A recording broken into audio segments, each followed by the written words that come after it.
Well, today we've got a very interesting gentleman to interview. He's our member and also a member of the Royal Canadian Navy.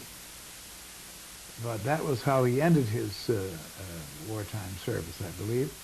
But he began in the Army, which makes that very interesting. He sort of danced with both along the way, and we'll find out why.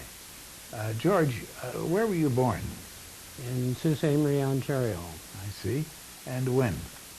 1921.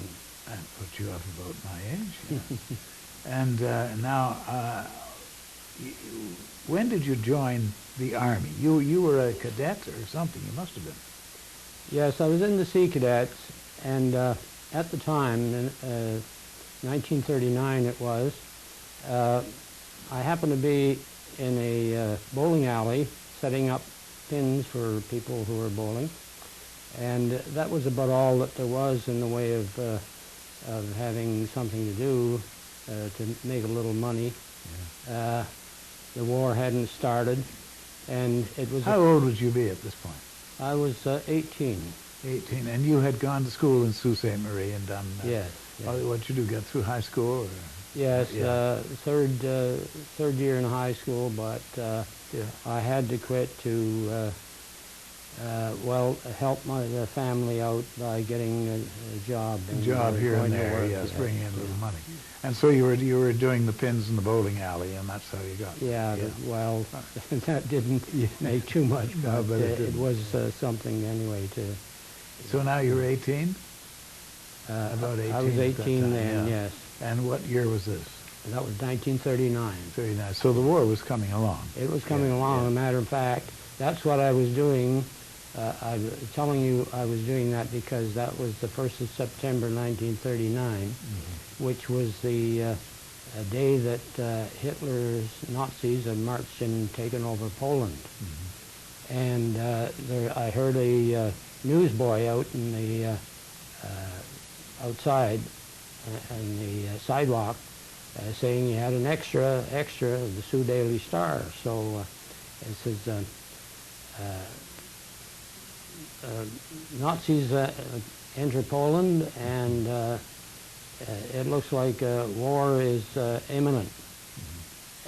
Local regiment is taking on recruits.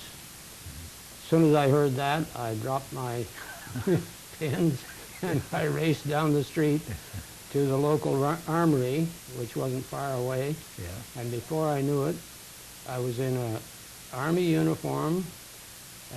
On the inside of the jacket, I saw it was made in 1917. Oh. So it was left over from World War I. And it smelled of mothballs so bad that I didn't know whether I was going to have to get a gas mask to go with it. Yeah. Anyway, what they did was they inducted me into the regiment, and they handed me all this gear, and they put me in a taxi and sent me up to the canals, the Sioux Canals, which, as you probably know, are very important to to the war if it did start. If there had been an invasion or something That's like right. that. Yeah. They were afraid of sabotage. Yes, of course. And so the regiment... Now, were you in the militia or in the regular army at this point? This was when we went into when we joined up. We became regular army, although it was a militia unit. Unit that you joined. Yes, I see. Yeah. Okay. But they sent you right off immediately on guard duty. That's right. Yeah. It was the Sault Ste. Marie and Sudbury regiment, and it was a machine gun regiment. Yeah. And they had the old Lewis machine guns, water-cooled, left over from World War I. Everything about them was left over from World War I. Well, that's what they had, of course. When war broke out, you see, that's what they... Yeah.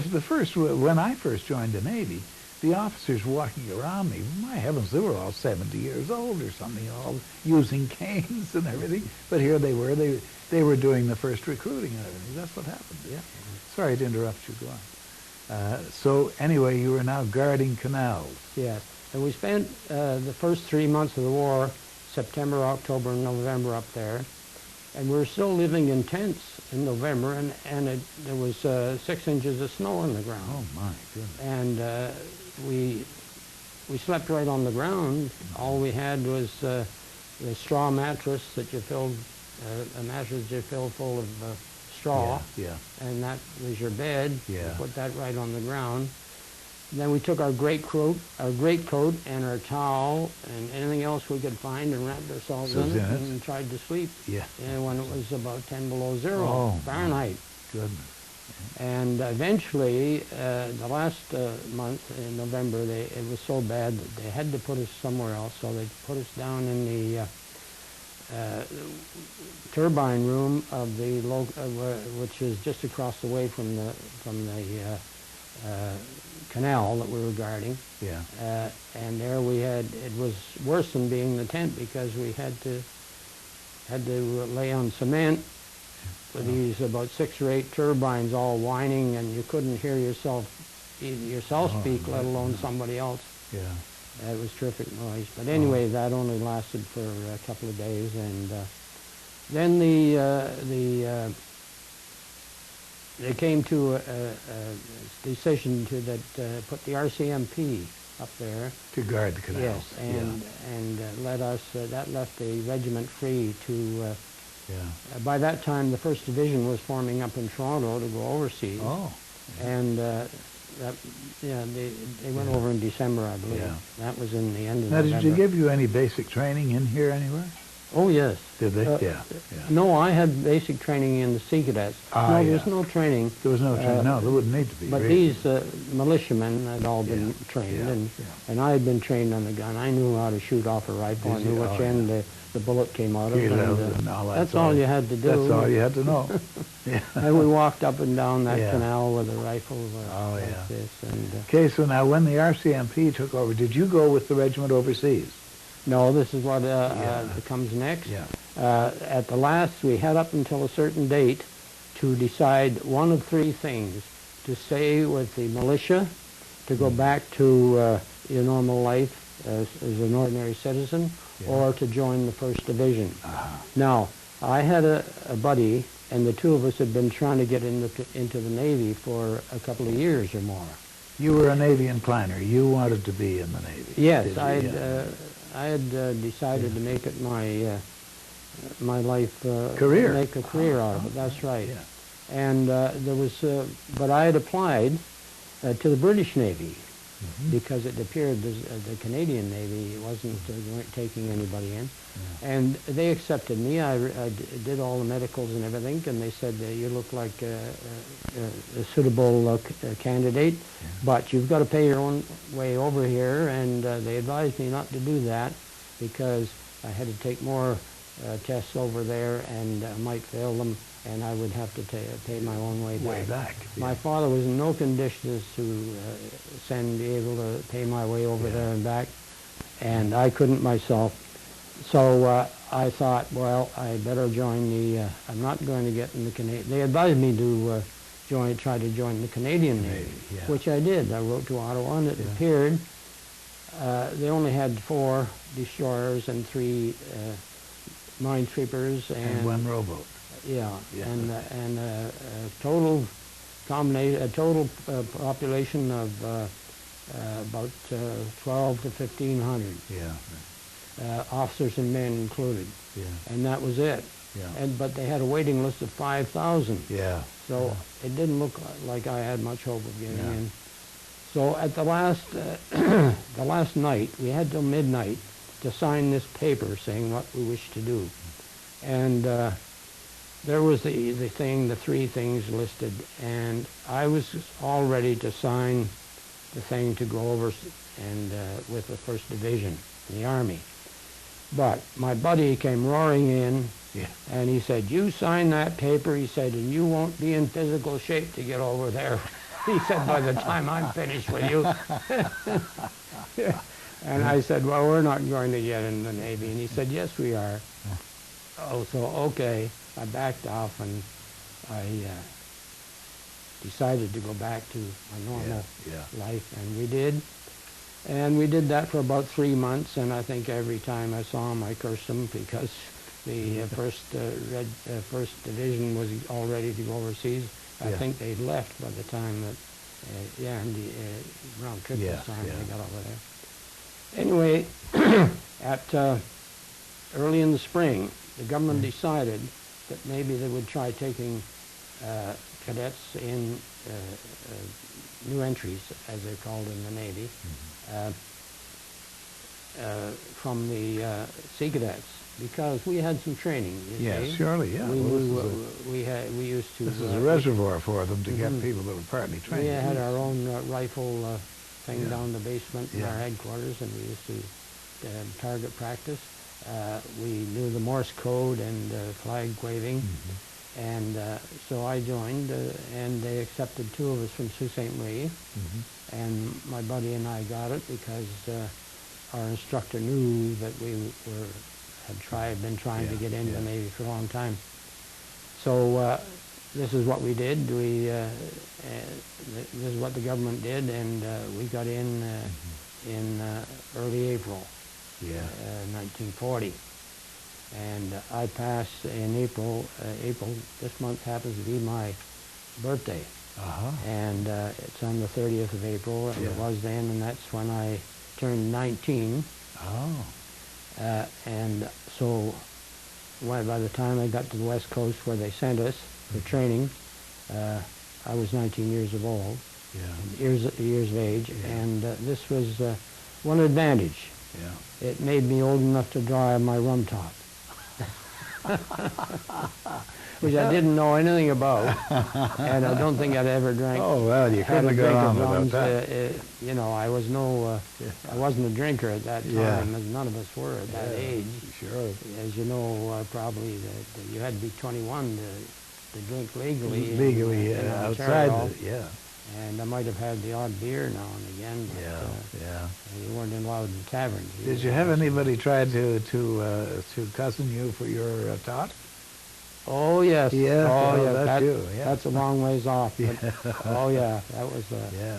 that was worth a lot of Now, money. did you know. go into ships or did you go into training or what you We went doing? into training, and we had joined the permanent force. You see, whereas Oh, you were RCN.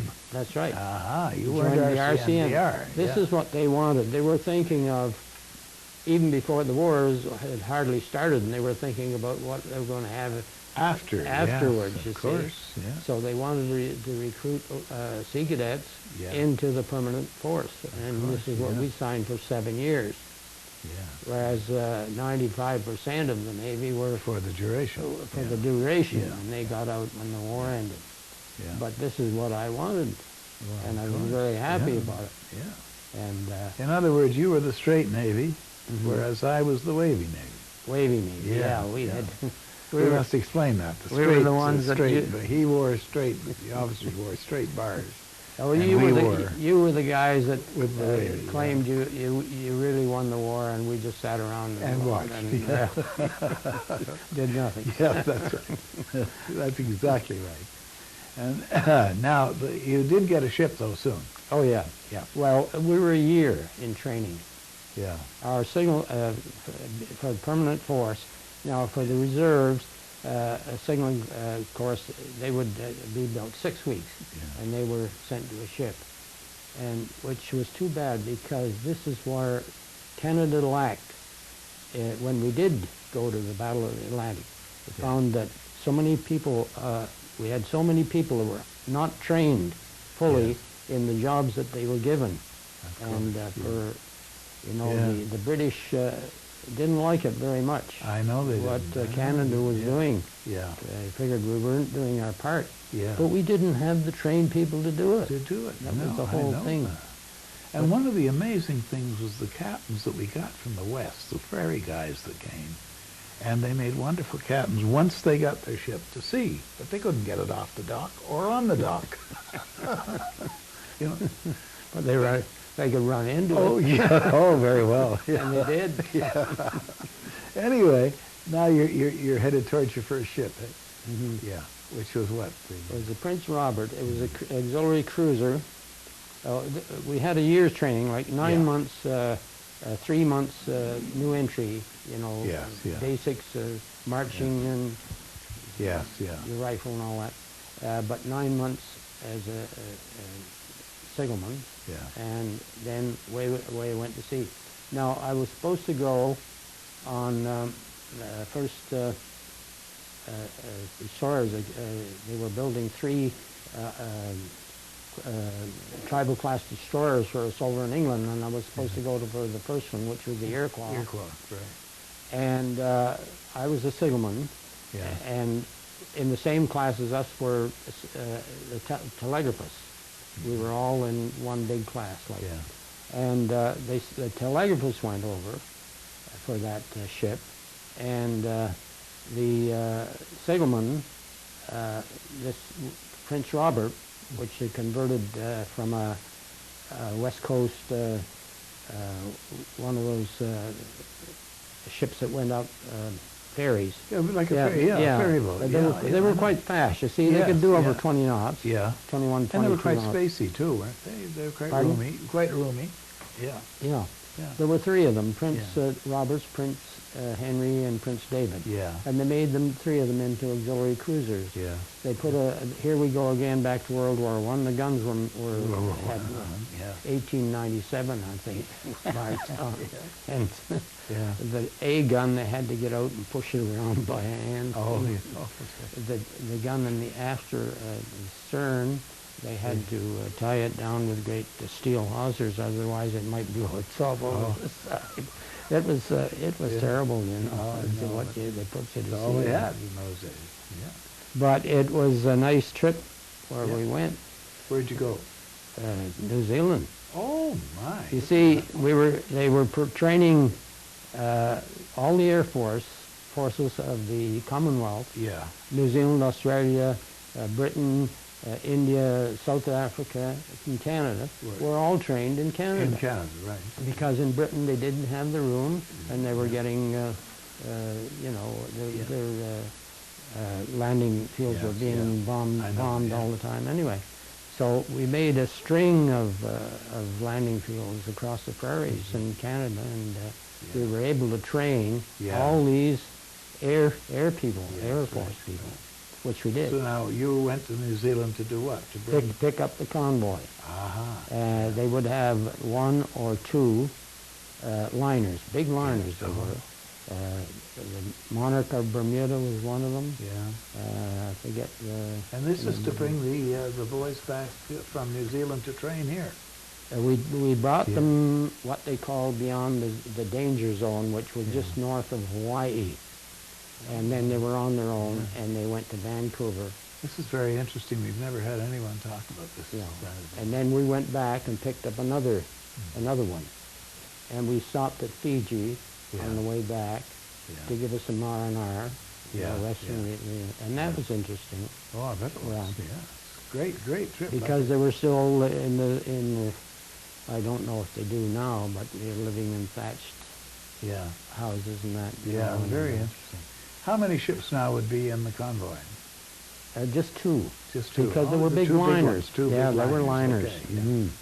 All right, so now you brought them back past the danger zone, Yeah. and then you left them, and Yeah, and went back and stopped at Fiji and then went for back 2 or 3 days, and then carried on back down to New Zealand, Yeah. and picked up another convoy. But there's one little story I want to add in here. On the way down, the first trip, for some reason or other off Hawaii, we suddenly altered course and headed into Honolulu. Oh. And we found, and the captain said there will be no leave. We're going to Honolulu. There will be no leave. So don't get excited, you know. Yeah. Don't start getting ready to go ashore because nobody's going ashore but me. Oh. We didn't know what was going on, but we knew that something different was Yeah. going on. Because when we got into Honolulu, our captain went ashore and we could see him going up the main street. Yeah. And Honolulu in those days wasn't like it is today. No, I No know. skyscrapers. I don't think Yeah. there was a building that was over 3 stories Yeah, high.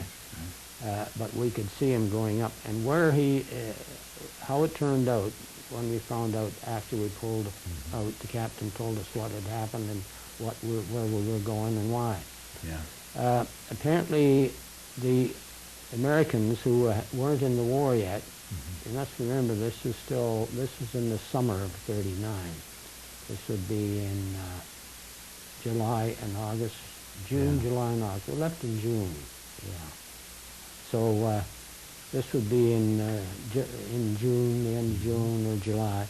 And apparently there had been some Nazi spies that had been employed in American factories that were building aircraft, because when the war started, the Americans were very poor in aircraft. They had old ones left over from World War I. Yeah.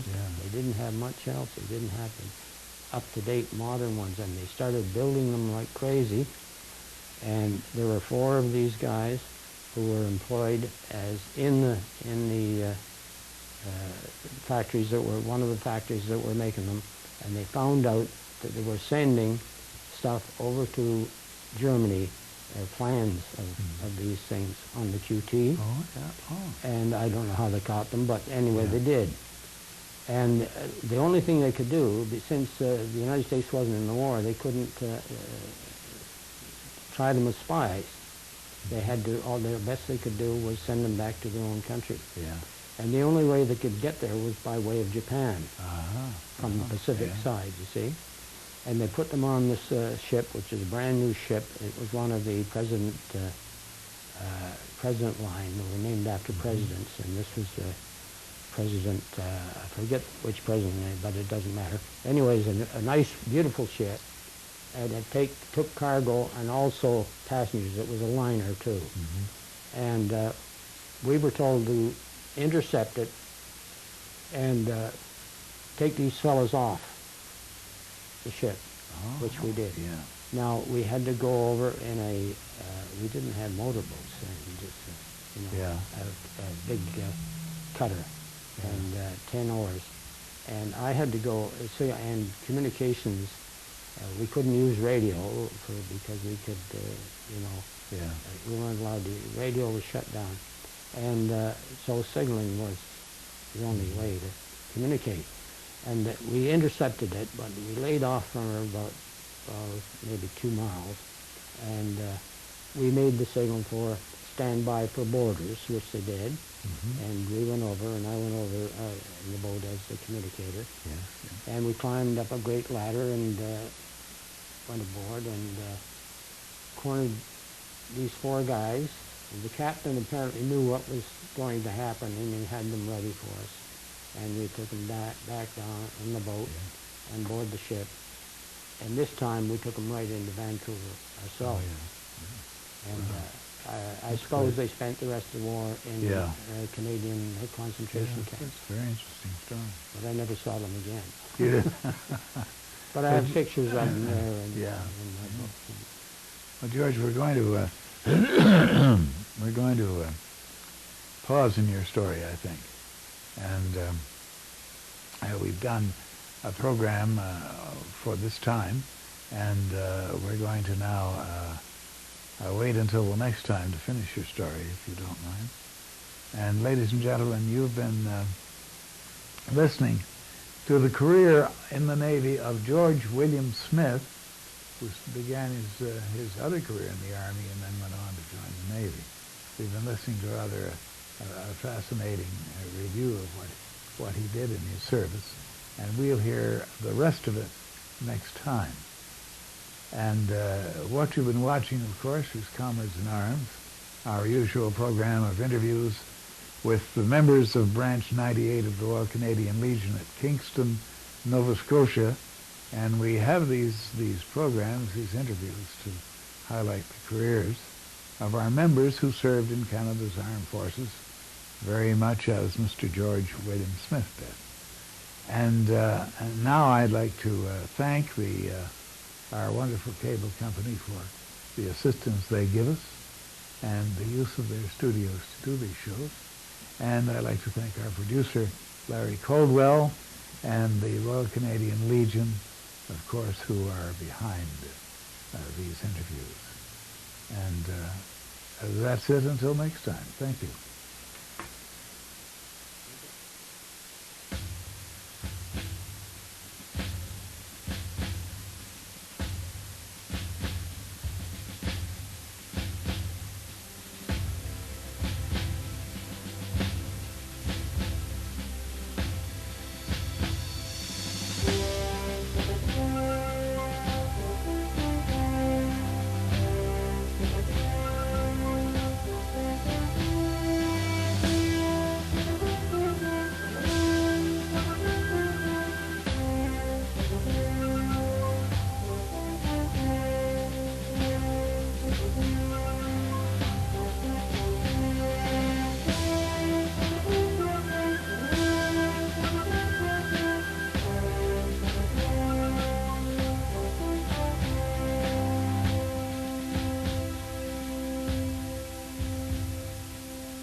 Well, ladies and gentlemen, the last time we were together, we were interviewing a gentleman called George William Smith. And George began life at Sault Ste. Marie, Ontario, and he had his education there. And then, as a lad of 18, he was working in the bowling alley to get a little extra money for his family. And this was in the summer of 1939, and the war was on. And he heard a bulletin that they were recruiting young gentlemen for the Army. And he downed the bowling pin he was holding, he just dropped it and ran to join the Army, which he did. And he had been in the Sea Cadets as a very young man, and so he'd had a little bit of training. So they sent him off to guard the Sault Ste. Marie canals, which were very important if you considered that Canada might have been invaded, and these canals would have been of the utmost importance. So these young gentlemen were sent to guard them. Well, finally it was decided this was a waste of workers or of soldiers, and they put the RCMP in to do the guarding, and these lads all went back to join their regiment to go overseas. Well, at this point, George, who as a young man wanted to join, he wanted to join the Navy more than anything. So he declined the offer to go overseas with the Army, and he and his chum joined the Navy. So we heard the beginning of his quite amazing career in the Navy, certainly a very active one. And we heard the beginning of that, and that's what we're going to do, is to go on today with the rest of his interesting story. Now, he was working on the West Coast, and he had been in a ship that had a very interesting job that I'd never heard of. It was to help the Commonwealth Air Training Plan in Canada, where all members of the Commonwealth, the young men that were to become our Air Force, or the Air Forces of the Allied, of the Commonwealth nations, they were all trained in Canada, as we know. Well, he went in a ship two ships, rather, to go to New Zealand and bring back a convoy, two liners, two huge liners, filled with young New Zealand men who would become part of the air training plant. So he did that, and he was busy doing other things when we now pick up his story. And George, are you still in that ship now? The Prince George, was it? The Prince Robert. Prince Robert, right. Are you still in that ship? Well, I did about 4 trips, I think, altogether down there, back and forth to New Zealand. Yes. And the last trip we came back to Esquimalt, which is the naval base in the west coast, and they started putting in extra racks to support more hammocks. As you know, in the Canadian Navy, we slept in hammocks. This ship was nice and large, and there was lots of room for it, but we didn't know why they were putting in all these hammocks. There were hundreds of them being put up, and we thought we knew something was very going strange to happen differently. We knew that we were going to take people aboard, and we knew that there was a liner out in the Strait of Juan de Fuca at anchor that was waiting for something, and what it was, it had the Army, the Canadian Army people that were going to fight to stop the Japanese from coming into Hong Kong. Those were the troops that Canada sent to Hong Kong. Green, untrained, insufficiently trained for what they sent them to do. And the Prince Robert took them over, had the extra ones that couldn't be contained in the liner came aboard Prince Robert. I was very glad. I would have liked to have made the trip, but I was sad about the whole thing when I found out later years what had really happened to those poor fellows that boarded that ship and went over there. And we all know today what it was like for them. But I didn't get over there. They sent me to, in a hurry, to Halifax. I guess they needed people there more than they needed in the West Coast, because most of the ships we had were based in Halifax and were being built coming down the St. Lawrence River and joining the Navy. And so I was sent back there along with my buddy, and the two of us were put on new minesweepers that had just been built. Now, this is in the Atlantic Ocean. This is in Halifax. Right, in Halifax, right. It was a big difference between Halifax and Victoria, BC, where they... it's a big difference. Out in the West Coast. We got quite a shock, of course, when, you know, the war was pretty far away in Victoria. They didn't have much contact with it, except that they had lost a lot of people who were on the first 2 of our destroyers that got sank.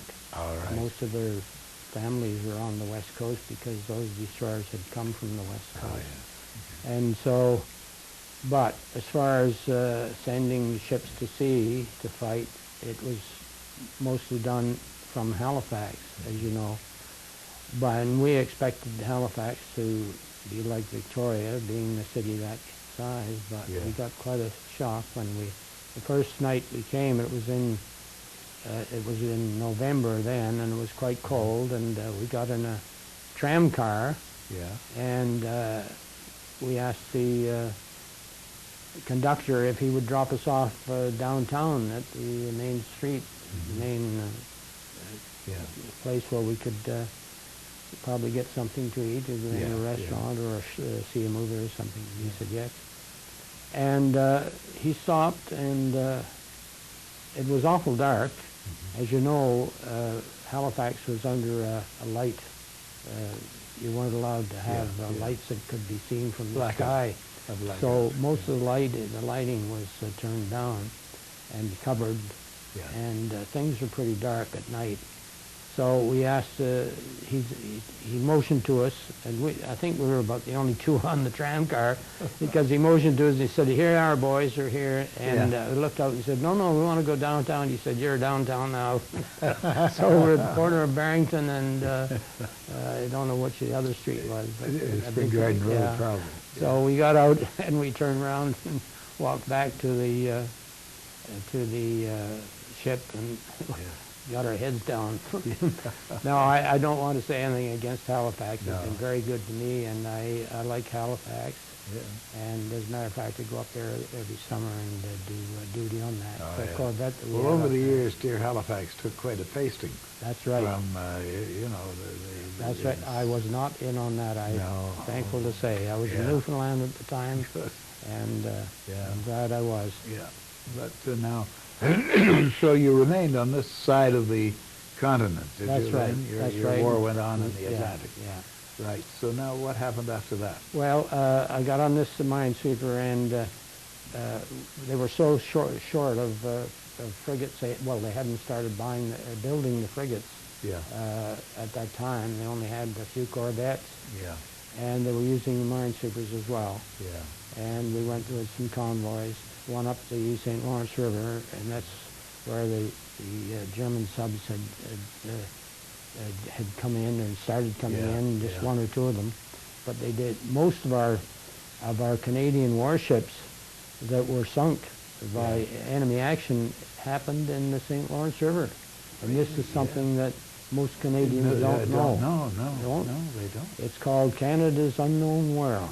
Yeah. And we had the worst attack on Canada, the only attack on Canada came in that year, in 1940, started in 1941, Yeah, and they came back again a year later. at the mouth of the St. Lawrence River? Yes, Yeah. and right up. Right up. Just Yeah. 200 miles from Quebec City. Oh, my goodness. yes. Yeah. And Now, George, you were on a total of 16 ships, I believe. 16, yeah. My goodness, that's quite a... Well, it was, some of them, would only be one trip. Yes, exactly. Get Yes, drafted yes. off. Like I went over for the Athabascan, which is Yeah. sunk later on. Yes, you I were. don't know. I Yeah. seem to have a charmed life because serving in all these ships, and I never even got my feet wet, really.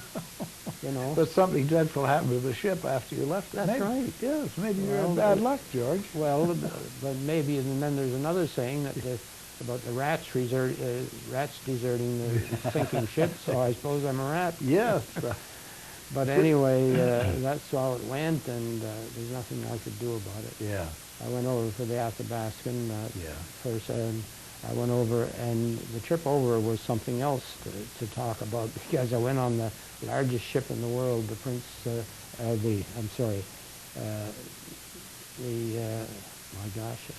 The Queen Mary? the Queen Elizabeth. Queen Elizabeth. Yeah, Right. Queen Elizabeth. She Yeah. was just 500 tons more than the Queen Mary. Yes, right. You are. Yeah. 4 days, that's all it took to get Yeah. there. Yeah. They went fast, didn't Yeah. She went out of Halifax Harbor, and there was doing 32 knots, and that was faster than any warship we they? had. Yes, yeah. We had a ship out there. It was one of the old American destroyers, I think, that we got Yeah. some of, and he signaled to the Queen Elizabeth as she came out through the swept channel, said, "I will escort you through the swept channel." The reply from the Queen Elizabeth was, "Get out of my way." Yeah. Yeah. I was going across from the convoy once, and she passed us, came out of came out of the fog at night and went by. Yeah. And my goodness, when you were in a smaller ship, she looked like the whole city going by. Yeah. And she was going so fast. We But had, yeah, we had 16,000 on board. 16,000. 16,000. Very much. Now, you took a convoy to Boston, I believe, was it? That was on the Minesweeper. No, was it? that was on a Corvette. After the Minesweeper, I went on to a Corvette, Yeah. and we're on what they call the Triangle Run, which Yes. went from Halifax to Newfoundland and then down to Boston or and New then York, back. Yeah. and then back, sort of a triangle. Yeah. And we were in fog all the way down. We didn't even see the convoy. Really? And we kept track with them by using our sonar. Oh, yeah. And we couldn't see them, but we let them off, and they went through the Cape Cod Canal Yeah. to Boston. And we started back to Halifax, and we just got nicely clear of the land.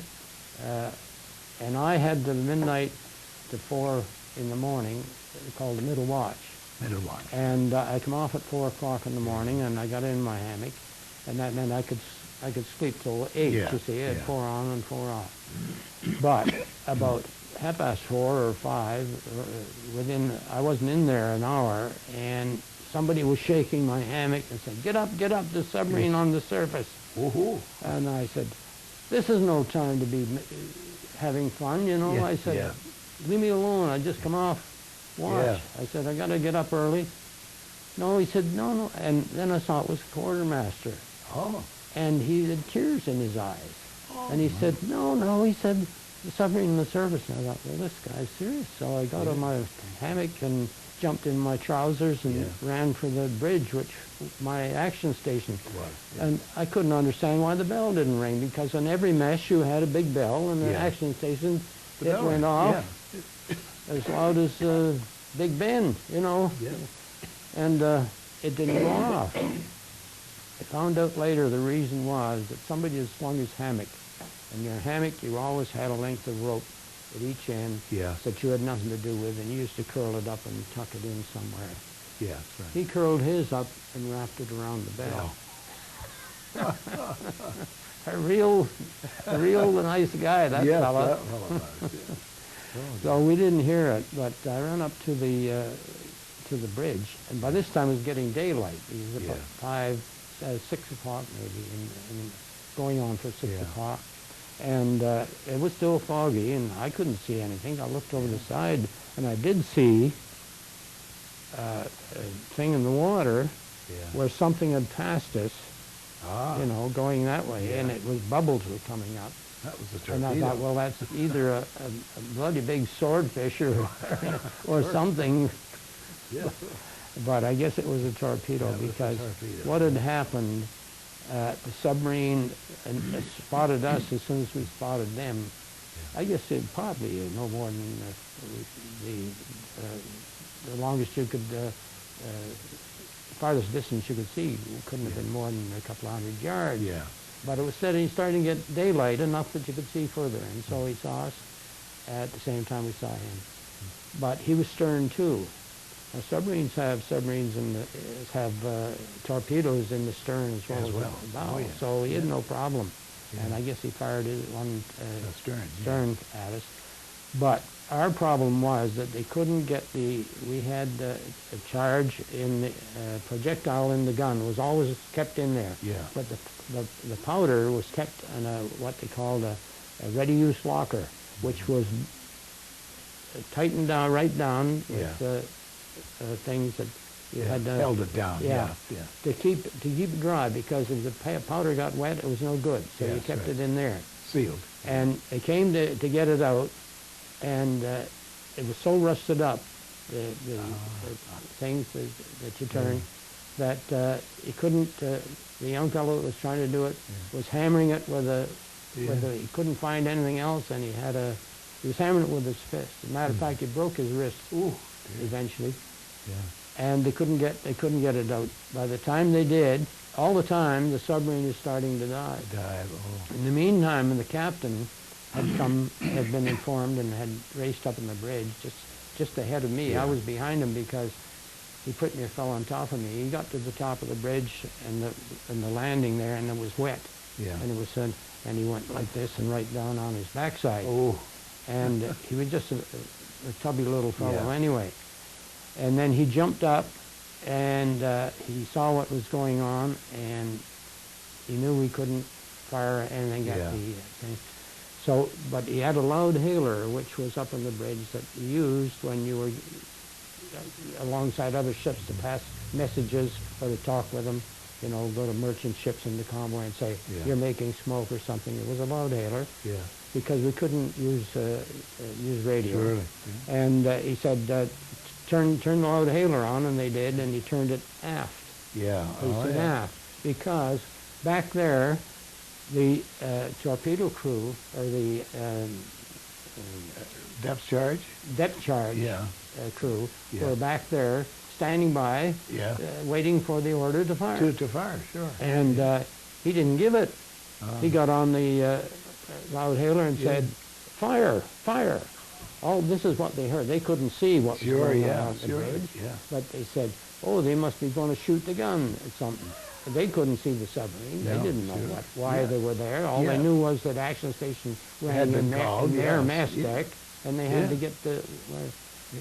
Well, it came out in later, when they had an inquiry about it, and a big do about to find out who was at who was at mistake. He was absolutely, because Yeah. they didn't do anything. Sure. Yeah. And we went over, and so close to the submarine, but we scraped on his. Oh my They have goodness, yeah. steel things going up to Yeah. the, Yeah. uh, I don't up to the. know. Yeah. I can't remember Up to the name. the conning tower. Yeah. Yeah. Excuse me. Yeah. And we scraped on something anyway, and that Yeah. must have been what it was. Yeah. But we weren't able to drop a depth charge. We weren't able to get Oh, the gun yeah. off. So he got away. He got away. Oh, yeah. yeah. Yeah. I never saw But him you had again. another submarine that didn't get away. Yeah. That was when, in 44. Yeah. Can you tell us Yeah. about that very briefly as we're running out of There's time? one little end to this story. Oh, yeah, okay. The captain cleared lower decks and Yeah. said, blame the crew. And they said, no, don't blame us. You didn't give us you have to give the crew a setting to put on the, The depth charge. And the Sure. depth charge. Oh, yeah. 50 feet, 100 feet, feet 200 or- feet, whatever. Yeah. And if they don't get that, they don't. They can't fire them. That's No, right. No. And they told him that, and he said, no, you should have said A for apples. And they said, no, but No. and they told him in the book, Yeah. it was like. Yeah. But anyway, when we got to Halifax, we went up to the Admiral's office and told him what had happened, and then got the whole crew drafted off the ship. Ah. And I was one of them, Yeah. and we were never so happy to leave to get off a ship, Ah, because bless I you. don't think one of us would have wanted to go back to sea with him No. the No. first night. But anyway, All those things happen. the other one was, the other submarine was U-1006, and there were four of us, and Yeah. we were going, and it was off the coast of Norway. Yeah. And our job was to keep the submarines from coming out in the Baltic and Yeah. coming down and trying to get in and torpedo the ships that were, Right. this is right after D-Day. Right. I was down at D-Day off of the base there, Yeah. where they had submarines and destroyers, Yeah. and our job there was to keep them bottled up in there so they didn't get into the channel. Right. And then they sent other destroyers down to relieve us, and they sent us up to off the And coast anyway, of you Norway. ran into this guy. Pardon? You ran into this submarine. Yeah, Yeah. two of them actually, but we only got the one. The ship in the middle, we were four abreast like Yes. this, and the ship in the middle was the one that got the contact. Yeah. Now, what we used to do, when one ship got a contact, the other ships would go up, keep on going, Yeah. and And go you'd for a couple surround of it. miles, Yeah. and turn around and come Yeah. back. Yeah. This would give the water a chance to settle down, because when the water was turbulent, Yeah. you would get an echo off the water instead of this. From the and submarine. submarines knew On your this. radar, yes. Yeah, they knew this, and they would sit Or your right sonar there. read. Yeah. Yeah. And then when we came back, this is what we found, that the one ship that had stopped, that had dropped the pattern on the sub, it was such a good pattern that the submarine had to come to the surface. It was so badly damaged. And Yeah. when it did, they manned their guns, and they Yeah. started firing at the, these are frigates, by the way. Yes, yes, okay. Started firing at the frigate that had Yeah. dropped the charge on him. And he was doing very well, because everybody on the bridge were wounded. Yeah. 5 of them, I think there were, and I think one officer died of his wounds. He was got it in the stomach. And like I say, they weren't shooting back. And the thing was that there was nobody up there to give them any orders. And so our captain said, turn on your light and So you did. and Yeah. pick her up. Yeah. Because it was dark then. Yeah. It was 6 or 7 o'clock in the evening. And way up that way, they'd get dark about 3 o'clock Yeah, in the yeah. afternoon. But I did, and we picked her up, and we managed to get a high explosive shell off, and that got her in the conning tower, and they Yeah. gave up. Yeah. And they tried to sink her, but we got a boarding party aboard, and we picked up most of the crew. And one of the other ships got some of the crew. We took ours into Scotland, and the Royal Marines took over them. And Well, that's quite a story, George. Now, the end of the war ended. When did you get out of the Navy? 1965. 65, did you? 65, You, yeah. you had a great career. Yeah, Great career in the 25 Navy. years, yeah. And now you're into your petty off club, which is what you're wearing. Yeah. Yeah. And what is that? Well, we're a bunch of Petty officers. chief petty officers Yeah. and Ah. petty officers. Yeah. And people who had passed for petty officer and didn't get it because the war ended are eligible. And our wives are associate members. We have we have about 15, close to 100, 1,500 I think we have. Oh, my. And you do they're all spread the- all across the country. Do good works. We have a couple over in the UK, and we Yeah. have quite a few down in the States. And you do readings at church? Pardon? You do readings at church? Oh, yeah. Yes. And Yeah. you have hobbies, painting and swimming? Painting, yes. I have a bunch there in the, Yes, in the which bag. we'll put that on, that will be on at the end of the program. Yeah. And anything else you'd like to tell us about the Pets Club, the Petty Officers Club?